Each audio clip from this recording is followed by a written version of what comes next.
Hello student, welcome in today's session of Bridge course. This is the part 2nd of photosynthesis.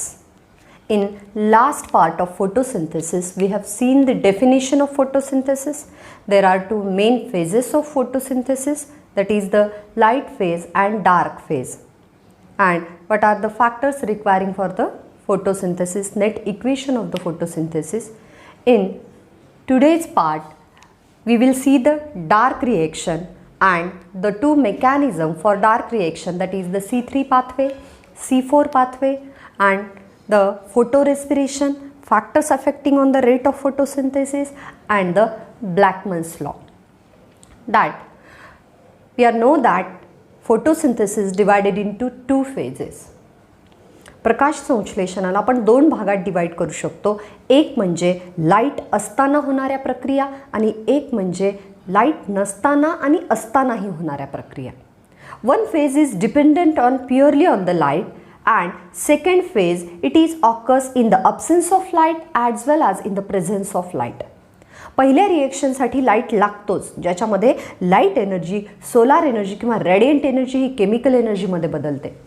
दिवसभर जो sunlight वेगवेगळ्या chlorophyll पिगमेंटद्वारे trap केला जातो, absorb केला जातो, तो सगळा सनलाईट कशामध्ये बदलतो? केमिकल एनर्जीमध्ये, ATPमध्ये. सगळे क्लोरोफिल मिळून सनलाईट ॲब्झॉर्ब करतात आणि कुणाला देतात? The boss is chlorophyll A. जसं आपला मेन एक मोबाईल असतो आणि त्याच्या ॲसेसरीज असतात, हेडफोन आहे, त्याचं आपण म्हणू ब्लूटूथ आहे, हेडसेट आहे, हे सगळ्या त्याच्या ॲसेसरी असतात आणि मेन असतो हँडसेट मोबाईलचा with the SIM card. Okay, in that same way the essential pigment is chlorophyll A and other are accessory pigment. They are ready to absorb all the sunlight, all the solar energy according to their wavelength आणि ते सगळा sunlight ते कुणाला pass करतात? Chlorophyll A ला. Only chlorophyll A can change that sunlight और solar energy into the chemical energy, that is the ATP. म्हणजे दिवसभर जोपर्यंत जेव्हा सनलाईट असतो, maximum time of the day, तोपर्यंत काय तयार होतात? सनलाईटचे ATPs तयार होतात. हा क्लोरोफिल ए काय करतोय? त्या सनलाईटच्या मदतीनं, त्या सोलार एनर्जी, रेडियंट एनर्जीच्या मदतीनं त्याचे इलेक्ट्रॉन ट्रान्सफर करतो.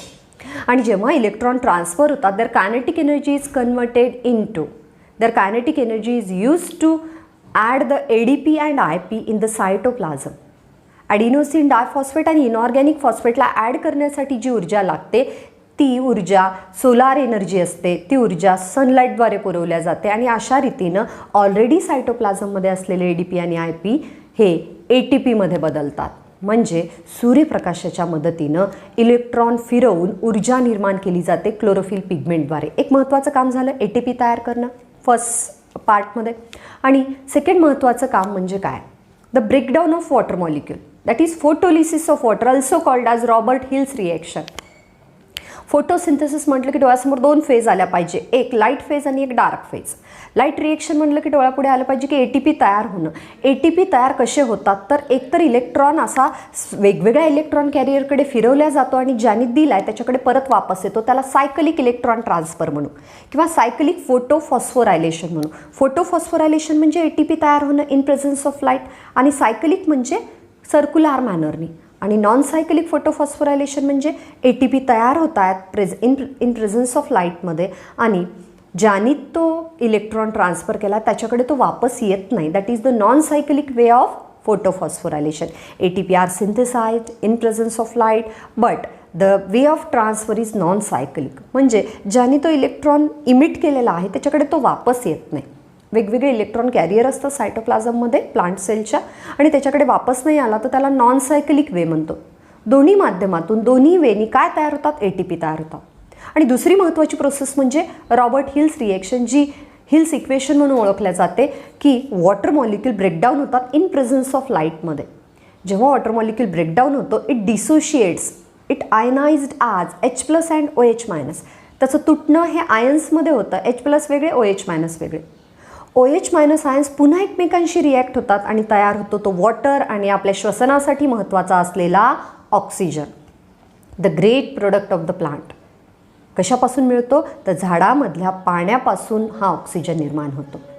खूप सायंटिस्टच्या याच्यावर डिस्कवरीज आहेत की आपल्याला ऑक्सिजन मिळतो तो कुणामधून येतो. It is either from water or either from CO2. It is from the water only. Okay, कारण सांगितलं तुम्हाला पृथ्वीच्या जेव्हा इनिशियल वातावरणामध्ये वॉटर अस्तित्वात आलं आणि इनिशियल प्रिमिटिव्ह अल्गी निर्माण झाले तेव्हा ऑक्सिजन निर्माण व्हायला सुरुवात झाली.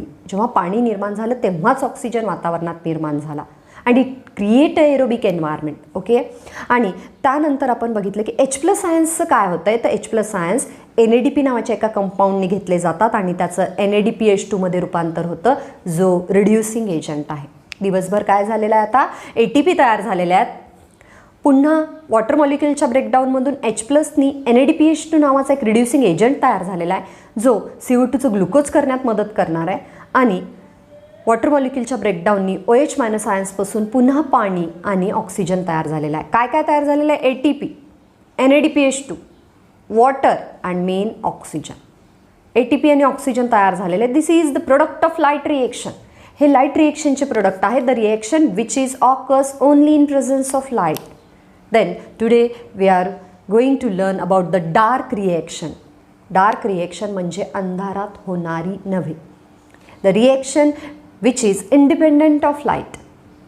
लाईट असो तरीही फरक पडत नाही, नसला तरीही फरक पडत नाही, ही रिएक्शन घडते. ओके, आता दिवसभर जो CO2 जेव्हा स्टोमॅटा उघडे असतात, दिवसभर झाडांच्या लीफवर असलेले small pores that is stoma or stomata they are open during the day time and during night time they are getting closed. आता जेव्हा ओपन असतं तेव्हा खूप CO2 आत आलेला असतो आणि या CO2 प्रक्रिया कधी होते, रात्री. रात्री म्हणजे जेव्हा लाईट असेल नसेल चालतं आहे, पण ATP तयार झालेले आहेत, NADPH2 तयार झालं आणि या CO2वर मग प्रक्रिया होते. And that process in which CO2 getting used to convert into glucose, that is called as CO2 fixation. CO2चा यूज करून घेणं त्याला आपण CO2चं फिक्सेशन म्हणतो फोटोसिंथेसिसमध्ये. And photosynthesis deals with the dark reaction deals with the 2 types of CO2 fixation, one by the C4 pathway, another by the C3 pathway. C4 cycle or C3 cycle. C3 plants आणि C4 plant असे 2 प्रकारचे plants आहेत ज्यांच्यामध्ये वेगवेगळे veg आहेत. CO2 use करण्याचे वेगवेगळे मार्ग आहेत, त्याला आपण CO2 फिक्सेशन म्हणतो. तर आपण डार्क रिएक्शन कशाला म्हणू, light independent reaction in which CO2 fixation occurs by 2 ways. म्हणजेच लाईट असला तरी चालतो आणि नसला तरी चालतो अशा ज्या रिएक्शन घडतात त्या रिएक्शनमध्ये CO2 फिक्स होतो, यूज केला जातो 2 मार्गांनी, त्याला आपण काय म्हणू, that is called as dark reaction. Okay, that dark रिएक्शनचं स्थान काय आहे, what is the site for dark reaction, it is stroma. बघा, दिवसभराच्या रिएक्शन ज्याला लाईट लागतो त्या ग्रॅनामध्ये होतात जिथं क्लोरोफिल आहे. म्हणजेच light reaction or photochemical phase occurs in grana of chloroplast and the dark reaction occurs in stroma, that is the cytoplasm of chloroplast. बाजूचं जे पांढरा भाग आहे जो व्हाईट कलरनी दाखवला जातो डायग्राममध्ये, that is called as stroma. Stroma it is the whitish yellow colourish fluid in the chloroplast. Cytoplasm आहे तो क्लोरोप्लास्टचा. Okay, and why the dark reaction occurs in stroma, because the enzyme needed for that reaction present there only. त्या dark रिएक्शनसाठी जे जे काय लागतं ते स्ट्रोमामध्येच असतं, म्हणून तिथे होते ती रिएक्शन. ओके, देन बघा, डार्क रिएक्शनमध्ये 2 मार्ग आहेत CO2 यूज करण्याचे, एक C3 सायकल आणि दुसरी C4 सायकल. का म्हटलं जातं C3 सायकलला C3 सायकलच? It is also called as Calvin cycle. It is also called as Calvin and Benson cycle. तर कॅल्विननी शोधलेली ही सायकल, कॅल्विननी क्लोरेला आणि स्कॅन्डस्मस नावाच्या एका युनिसेल्युलर अल्गावर एक्सपेरिमेंट केलं. त्याला थोड्या वेळानंतर त्या अल्गीमध्ये काय काय घडतं हे त्यांनी ऑब्झर्व केलं. एक काही सेकंद झाले की त्या अल्गीला आयसोप्रोपाईल अल्कोहोलनी, हॉट इथेनॉलनी, हॉट प्रोपेनॉलनी ते सायंटिस्ट कॅल्विन हा काय करायचा, त्या अल्गीला मारून टाकायचा आणि थोड्या वेळाने बघायचं की त्याच्यामध्ये काय तयार झालेलं. त्याच्यानंतर म्हणजे आधी 10 सेकंदांनी मारले, पुन्हा 20 सेकंदांनी मारले, म्हणजे छोटे छोटे इंटरमिडिएट प्रोडक्ट्स कार्बन डायऑक्साईड घेतल्यानंतर काय काय तयार होतात हे त्याला ऑब्झर्व करायचं होतं. And he observe that after the 90 seconds means near about 1.5 minutes there is a formation of glucose in unicellular algae. CO2 absorb केल्यानंतर, CO2 यूज केल्यानंतर 1 ते 1.5 मिनिटाच्या आत तिथं ग्लुकोज तयार होत आहे. मग त्यांनी हे ऑब्झर्व केलं की व्हॉट आर द इंटरमिडिएट, छोटे छोटे मधले प्रोडक्ट काय तयार होतात, ग्लुकोज तयार होईपर्यंत काय काय तयार होतं आहे, and that are the cyclic reactions occurs in CO2 fixation. आणि त्या सगळ्या सायकलिक रिएक्शनला C3 किंवा C4 सायकल म्हणतो, पण कॅल्विननी शोधलेल्या सायकलला आपण C3 सायकल म्हणतो. Why it is called as C3 cycle. Okay, that in C3 cycle it is the one of the great way of CO2 fixation. CO2 use करण्याचं एक चांगलं माध्यम होतं आहे. याच्यामध्ये जो पहिला प्रोडक्ट तयार होतो आहे, जगामध्ये एक सगळ्यात चांगलं प्रोसेस आहे फोटोसिंथेसिस, त्याच्यातली सगळ्यात चांगली प्रोसेस आहे C3 सायकल, ज्याच्यामध्ये RUBP नावाचा एक प्रोडक्ट आहे, रायबोलोज बिसफॉस्फेट नावाचा. तो RUBP कार्बोक्झिलेज, कार्बोक्झिलेशन म्हणजे काय, addition of CO2. RUBP CO2 घेण्यासाठी तयार आहे C3 सायकलमध्ये, आणि RUBP कार्बोक्झिलेज त्याला मदत करतो CO2 घेतल्यानंतर ॲड होण्यासाठी, रिएक्शन होण्यासाठी. आणि काय तयार होतं, तर first stable product that is the phosphoglyceric acid with 3 carbon atom. It all depends upon the number of carbon atom. फोटोसिंथेसिसमध्ये सगळं राजकारण चालतं आहे ते कार्बन ॲटमवर. ओके, तर phosphoglyceric acid it is the first stable product of C3 cycle, Calvin cycle. Therefore it is called C3 cycle because it contain 3 carbon. Phosphoglyceric acid याच्यामध्ये 3 carbon आहेत, आणि हा फर्स्ट स्टेबल प्रोडक्ट आहे Calvin सायकलचा.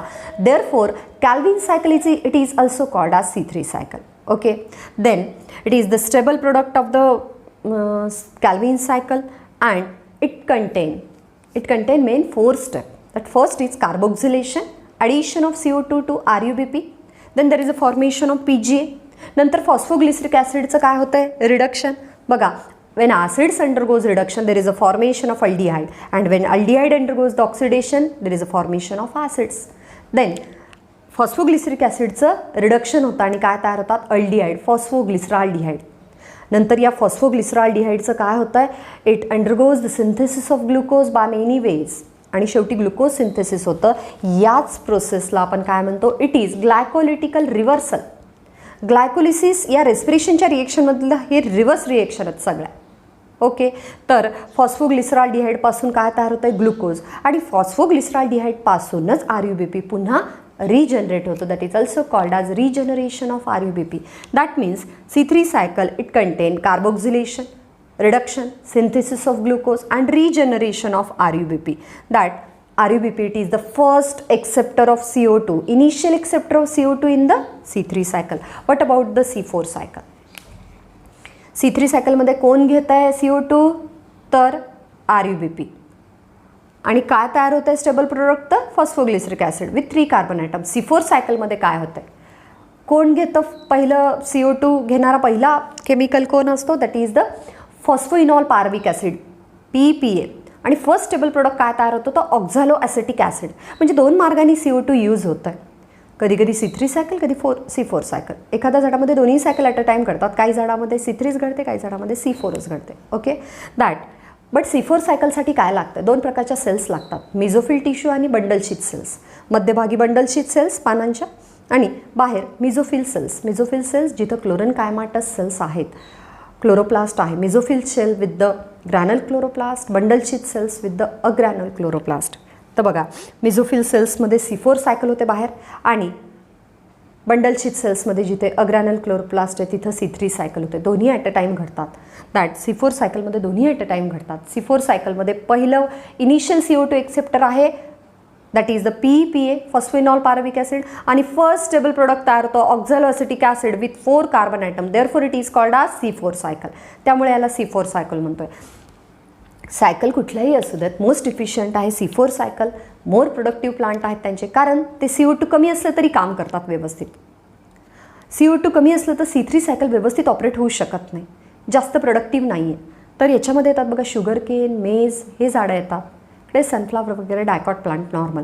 That C3 and C4 cycle, it is the 2 way of CO2 fixation, 2 way of CO2 used in the plants. आता बघा, C3च्या ऐवजी C4 कधी घडेल, जेव्हा जेव्हा सनलाईट खूप आपण म्हणू प्रखर आहे. when light intensity is more, according to light intensity temperature is more. खूप सूर्यप्रकाश असलं की तापमान पण वाढेल. बरं, तापमान वाढलं तर झाडातलं जास्त पाणी इव्हॉपरेट होऊन जाऊ नये म्हणून स्टोमॅटा अर्धवटपणे बंद होतात, थोडे थोडे बंद व्हायला लागतात दिवसासुद्धा. आणि त्यामुळे काय होतं, दारं थोडेसे बंद झाले तर जसं हवा आत येणं कमी होईल तसं पानांमध्ये स्टोमॅटातून आत येणारा CO2चं प्रमाण कमी होतं.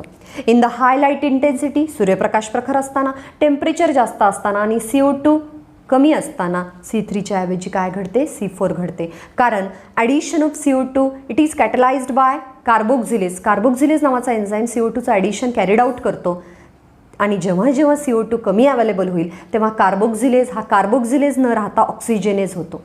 जगातला सगळ्यात महत्त्वाचा इम्पॉर्टंट एन्झाईम RUBP कार्बोक्झिलेज. C3 सायकलमध्ये RUBPचं कार्बोक्झिलेशन घडवून आणणारा जो एन्झाईम आहे RUBP कार्बोक्झिलेज, तो कार्बोक्झिलेशन न करता RUBP कार्बोक्झिलेज ऑक्सिजनेज म्हणून वागतो आणि ऑक्सिडेशन घडवून आणतो. And the respiration or oxidation occurs in presence of light, that is called photo respiration.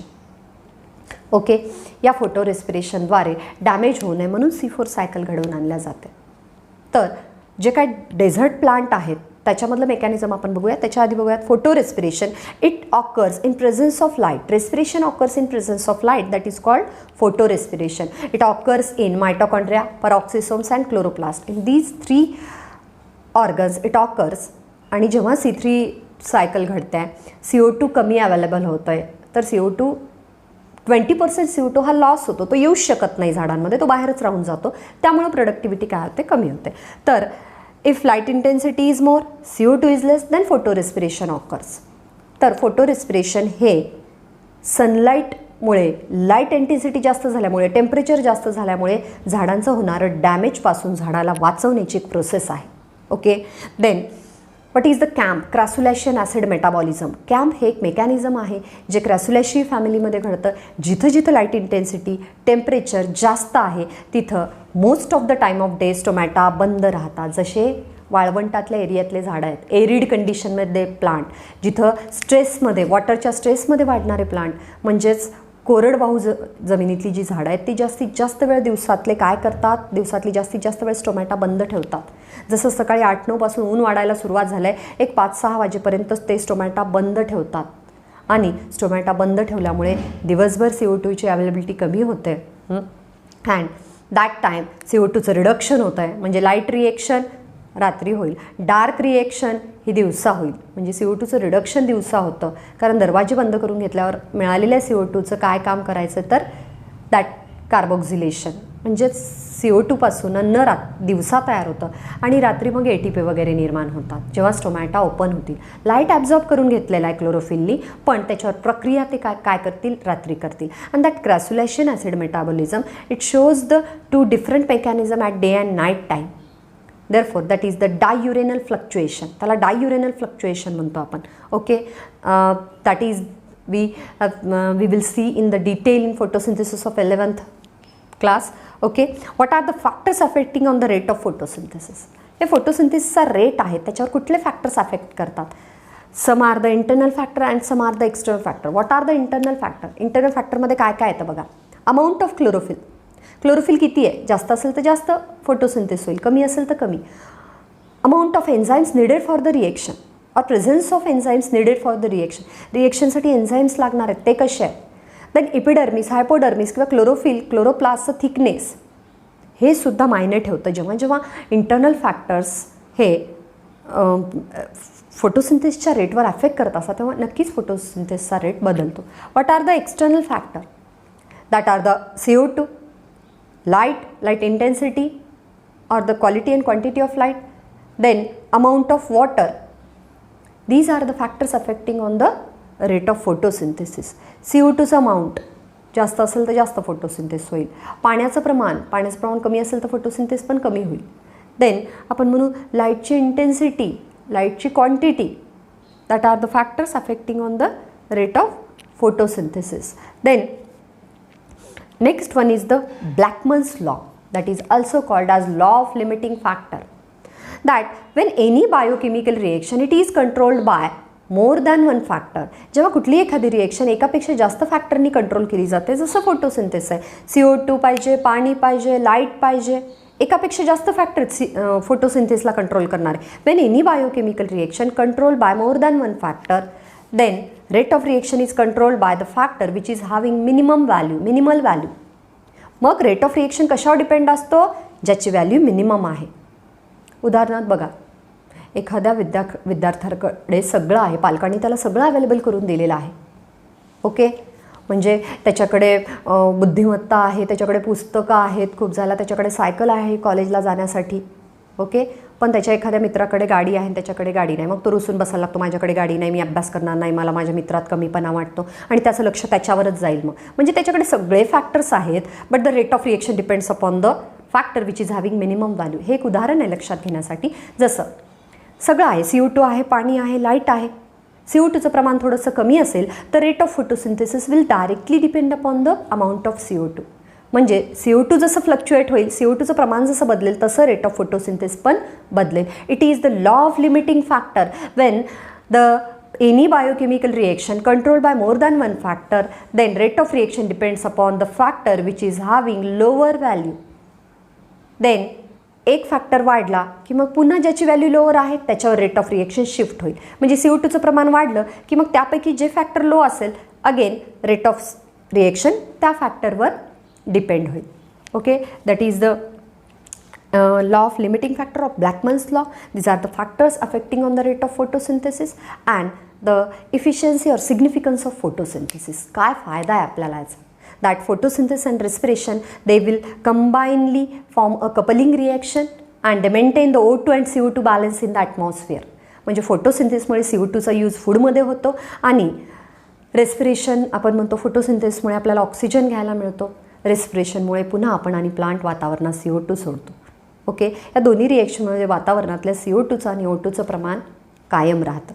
Then photosynthesis provides shelter, food, oxygen to the every organism. म्हणजे पक्ष्यांना राहायला घरटी मिळतात, झाडं असतात म्हणून सगळ्यांना, आपल्या सगळ्यांना अन्न मिळतं आहे. And the third one that is the most of important waste product of the atmosphere, that is the CO2 is converted into the usable form, that is glucose. म्हणजे टाकाऊ जो पदार्थ आहे कार्बन डायऑक्साईड आणि मोनॉक्साईड जे एक पल्युटंट आहे त्याचं ग्लुकोजमध्ये रूपांतर झाडं करतात इतक्या इम्पॉर्टंट प्रोडक्टमध्ये. It is one of the most important reaction which gives us our respiratory reactant. आपल्याला रेस्पिरेशन करण्यासाठी जे महत्त्वाची गोष्ट लागते ऑक्सिजन, ते झाडं आपल्याला पुरवतात. Then because of photosynthesis we are getting the timber for furniture. आपल्याला लाकूड मिळतं. We are getting many medicines from the plant, then gums, resins, rubber, then different products which are used by the mankind for the society. They are getting from the plants only by the process of photosynthesis. आपल्याला फोटोसिंथेसिसमुळे खूप सारे product मिळतात जे आपण रोजच्या जीवनात वापरतो. Okay, these are the अजून एक महत्त्वाची गोष्ट, जेव्हा ऑक्सिजन आपल्याला मिळतो आहे तेव्हा ओझोन पण तयार होतं आहे. That O2 react with the nascent oxygen to give the ozone which is the protective covering of earth from the ultraviolet rays. Ultraviolet किरणापासून आपल्याला वाचवण्यासाठी, पृथ्वीला वाचवण्यासाठी जे ओझोन एक प्रोटेक्टिव्ह कव्हरिंग आहे ते सुद्धा या फोटोसिंथेसिसमुळेच कव्हर होऊ शकतं. Then the radiant energy, it is converted into usable form of energy, that is the ATP, and ATP are converted into the biochemical form of energy, that is the glucose, which is the most important food product for us. आपल्यासाठी एक महत्त्वाचं food product आहे ते, which is used by all organism for the energy purpose. Okay, this is the brief about the photosynthesis in part first and second. In part first we have seen the light phase, photochemical phase of photosynthesis, and in today's session we have seen the dark reaction by which the plants can prepare their own food with the help of CO2, and CO2 used by two ways, C3 cycle आणि C4 cycle. C3 सायकलमध्ये पहिला product 3 कार्बनचा असतो म्हणून C3 cycle, आणि C4 सायकलमध्ये पहिला stable product 4 कार्बनचा असतो ऑक्झॅलोसिटिक acid म्हणून C4 cycle.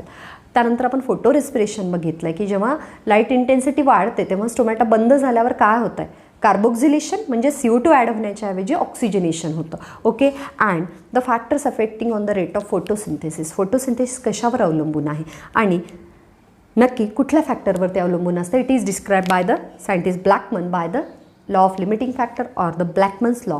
And lastly the significance of photosynthesis. Okay student, please revise this by refer your 9th and 10th book and also 11th that photosynthesis chapter. Okay, thank you student for today's video.